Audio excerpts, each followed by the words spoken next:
Good morning, I'm Taylor Wilson, and today is Monday, July 15th, 2024. This is The Excerpt. Today, the latest in the aftermath of an assassination attempt on Donald Trump. Plus, Biden calls for peace. And what's this now mean for the Republican National Convention and the rest of the election? If you avoided the news over the weekend, you need to know the world you're waking up to today is a different one from the one you left Friday evening. An assassination attempt was made on former President Donald Trump during a campaign rally, leaving him with a bullet wound to the ear. Trump was rushed off stage with blood dripping on his face after gunshots rang out at the Saturday Butler, Pennsylvania event. The gunman, identified by the FBI yesterday as 20-year-old Thomas Matthew Crooks, opened fire and was killed by Secret Service agents, officials said. One spectator was killed and two others were critically injured, according to the Secret Service. President Joe Biden called on Americans to cool the partisan fervor in the wake of the assassination attempt, encouraging peaceful debate but decrying any form of political violence in his Sunday evening address to the nation. I want to speak to you tonight about the need for us to lower the temperature in our politics. And to remember, while we may disagree, we are not enemies. We're neighbors, we're friends, co-workers, citizens, and most importantly, we're fellow Americans. We must stand together. Yesterday's shooting at Donald Trump's rally in Pennsylvania calls on all of us to take a step back. Take stock of where we are, how we go forward from here. Biden referenced the victims of Saturday's shooting and mentioned other prominent instances of political violence in the U.S. in recent years, like the January 6, 2021 insurrection at the Capitol in Washington and the attack on the husband of former House Speaker Nancy Pelosi. Donald Trump, speaking to New York Post columnist Michael Goodwin, called Saturday's assassination attempt a very surreal experience. And he said, quote, "I'm supposed to be dead," unquote. We're learning more about the victims of this weekend's shooting. Authorities yesterday identified the person killed as Corey Comparatori, a firefighter from Sarver, Pennsylvania, who had two daughters and was an avid Trump supporter. The two men injured in the shooting, 57-year-old David Dutch and 70-year-old James Copenhaver, were in stable condition yesterday, according to an update from Pennsylvania State Police.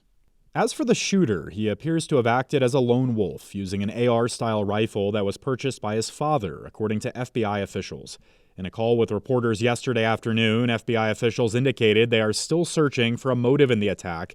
The agency is acting as the lead federal law enforcement agency in the investigation of the shooting. Officials said they also found a suspicious device when they searched the shooter's vehicle, though bomb technicians inspected the device and rendered it safe. The FBI is investigating the attack not just as an assassination attempt, but also as a potential act of domestic terrorism. The weekend's shooting was historic. So what's it now mean for the rest of this year's presidential election? To help answer that question and put the assassination attempt in context, I spoke with USA Today Washington Bureau Chief Susan Page. Hello, Susan. Hi. So let's just start here. How is Trump recovering? We all saw these pictures of his face covered in blood. Yeah, quite remarkable. It turns out that his right ear was nicked by a bullet. There is, in fact, an extraordinary photograph by Doug Mills of the New York Times that shows the bullet whistling past him. There was some blood on his face, but he was not seriously wounded. He got back up, pumped his fist, said, "Fight, fight, fight," and then was hurried off the dais to a more protected area by the Secret Service. Later that night, he was able to walk off his plane under his own volition, and he says that he's doing fine. And Susan, you write that this election was already shattering norms. Can you put this moment that we saw this weekend in context for us historically? It's been a half a century since 1972 that we've had a major presidential contender be hit by an assassin's bullet or a would-be assassin's bullet. And so while we have some violence in American life, this is not something we deal with all the time. And it comes at a time when our politics are so unsettled. For instance, the first election since the January 6, 2021 assault on the Capitol, which was the most serious threat to the peaceful transfer of power that we've seen in our country's history. So it comes at a moment where people are unsettled and our politics has gotten so fierce. These last few weeks were really all about President Joe Biden and his flubs in the debate and then the NATO summit. I'm curious, Susan, first how he's responding here, and what does this now do to some of the dynamics of this presidential race? Well, President Biden expressed outrage at the violence against former President Trump. He called him. The two men talked briefly. I believe it's the first time they've spoken directly one on one since they ran against each other last time in 2020. I think the effect politically on President Biden is something we're going to have to wait and see unfold. You know, there is concern in the Democratic Party among office holders and donors and some voters about Biden's age and his mental acuity. And I think the contrast with Trump pumping his fist in the air after being grazed by a bullet is a contrast that may concern some Democrats even more. You know, we're 3.5 months out from election night in November. We still have both conventions to go through, with the Republicans first up this week. How does this impact those conventions, and where do we go from here? Well, I think it may inflame them. I mean, I think it will electrify the Republican convention. You know, we've already seen former President Trump saying God alone saved him. And we've seen postings on social media that portray God's hand as knocking away the bullet and saving Trump's life. I think that is a sentiment we may see a lot of the next few days in Milwaukee during the convention. It's got to reshape our election. And what I think it's unlikely to do is to unite the nation. You know, sometimes we have a big shocking event like an assassination attempt or the 9/11 attacks or catastrophic weather, and it brings us all together. But at this moment, 4 months before Election Day, I think it's unlikely to do that. All right, Susan Page is USA Today's Washington bureau chief. Thank you, Susan. Thank you. Investigations into the shooting must focus on whether several key Secret Service protocols were violated, current and former law enforcement officials said yesterday. Chief among them, why wasn't a building well within 1,000 yards of the former president locked down enough to prevent the shooter from nearly assassinating him? In an exclusive interview, former Secret Service Director Julia Pearson told USA Today that maintaining such a sniper security perimeter is part of the agency's responsibility for safeguarding protectees like Trump from harm. Yet the sniper fired off numerous rounds from a building top about 150 yards from Trump's lectern at Saturday's rally. President Joe Biden also weighed in, directing Secret Service Director Kimberly Cheadle to review all security measures for the Republican National Convention, which begins today. He said he had ordered an independent review of the security measures taken at the Trump rally to assess exactly what happened. You can read more with a link in today's show notes. We now turn this week to the Republican National Convention in Milwaukee. For more on the shooting's impact on the convention, I spoke with USA Today campaign reporter Zach Anderson. Zach, thanks for hopping on. Yeah, happy to be here. So, Zach, it's Republican Convention Week, a convention that will now be overshadowed really entirely by this assassination attempt on Donald Trump over the weekend. How does this change what we might expect from this week?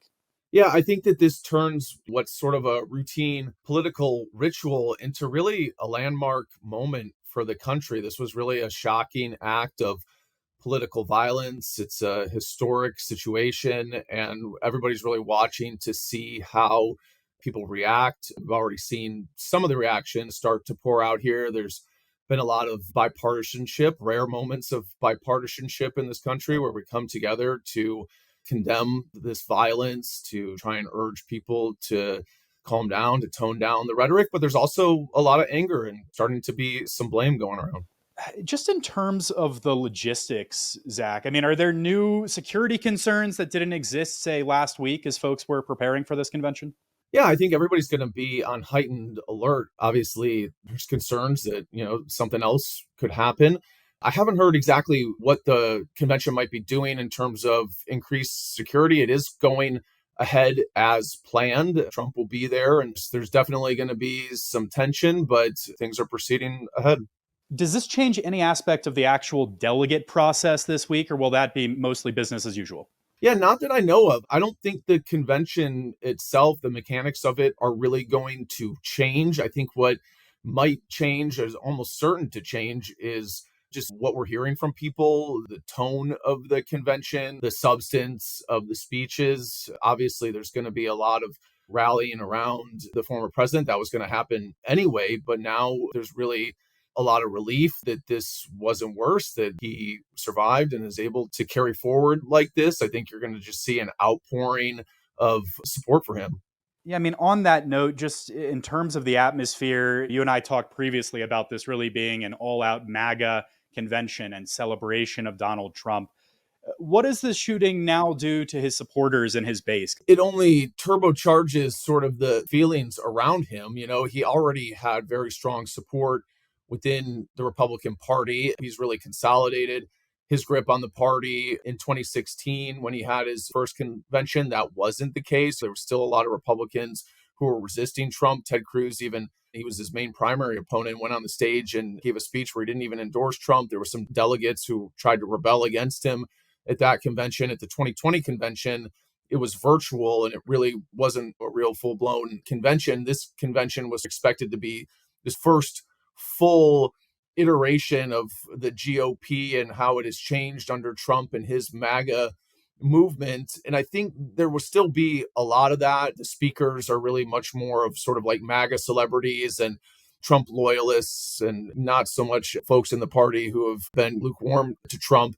But I think what is most likely is that you're just going to have a discussion and maybe a cathartic moment about how bad of a place our political system has gotten into, and the really dark rhetoric that has been used about the stakes of the election and how the country could just be lost if one side or the other doesn't win. I think you will see appeals to people to tone down some of that rhetoric, but also I think you could see people blaming one side or the other. I mean, there's a Republican convention. There's already been a number of Republicans who are blaming Biden and some of his rhetoric around Trump allegedly being authoritarian for stoking some of this. So I think what we'll see is a change in the approach to how people message at this convention. All right, great insight as always. Zach Anderson covers Donald Trump and Republicans for USA Today. Thank you, Zach. Hey, thank you. Thanks for listening to The Excerpt. You can get the podcast wherever you get your audio, and if you're on a smart speaker, just ask for The Excerpt. I'm Taylor Wilson, back tomorrow with more of The Excerpt from USA Today.